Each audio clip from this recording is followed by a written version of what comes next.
Hello, I'm Gail Carr with Urban Farming, and today we're with George, the owner of Telly's Greenhouse, and we're going to learn today how to grow a healthy tomato. But before we get started with that, tell us, George, how long have you been in the greenhouse business? I've been in the greenhouse business for 35 years. This is my 35th season since 1978. When I was just 11 years old is when I started. Well, tell us, what does it take to grow a healthy tomato? Well, the most important thing, the first thing you have to do is select what kind of tomato you'd like to grow. And now more than ever, we have hundreds and hundreds of options. You can go online or flip through the seed catalogs or go to the garden center and see all the different kinds that are available, whether it's a cherry tomato or a pear tomato or a paste tomato or a big fat slicing tomato or a small tomato. The first thing you need to decide is what kind of tomato you'd like to grow.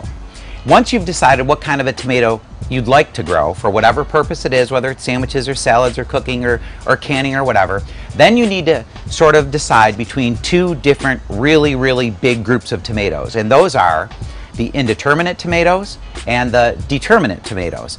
Indeterminate tomatoes are the traditional tomato, the most popular type of tomato that you put into the ground or in a container, and they grow really tall, and they give you a yield starting late summer that will go all the way into the fall. That's what an indeterminate tomato does. And a lot of people like that. A lot of people are used to that. There's a whole other group of tomatoes called a determinate tomato. Determinate tomatoes rarely require staking. They only grow about 3 feet tall, and you get one big heavy yield all at once, usually at the tail end of the summer or early in the fall. So the advantages there are one big yield all at once, which is great for canning or for taking them to the market or something like that. And the other nice thing is that they don't require staking.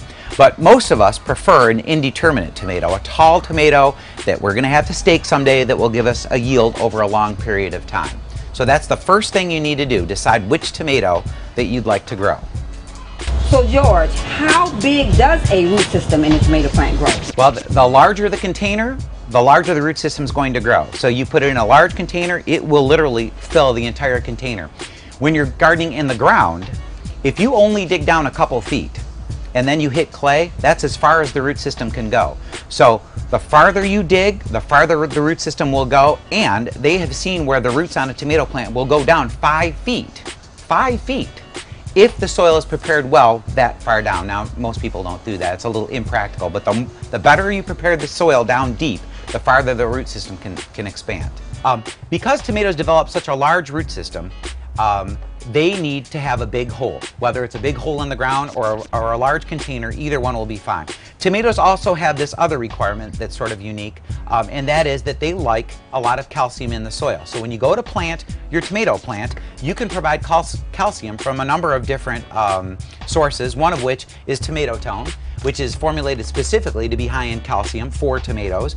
Or you could use lime. Lime is calcium oxide. This is really high in calcium, so you could use that. Or you could use banana peels, or you could use eggshells. A lot of people will keep their eggshells all through the winter, clean them, and maybe even grind them up in the blender, and then mix them into the soil when they plant their tomatoes in the spring, and that's another really good source of calcium. Once you plant your tomato in the ground, it's not going to have a very large root system. For the first few weeks, it's going to require more water. You might have to water it every day if it's hot, and especially if it's windy. Of course, the more it rains, the less you're going to have to water it.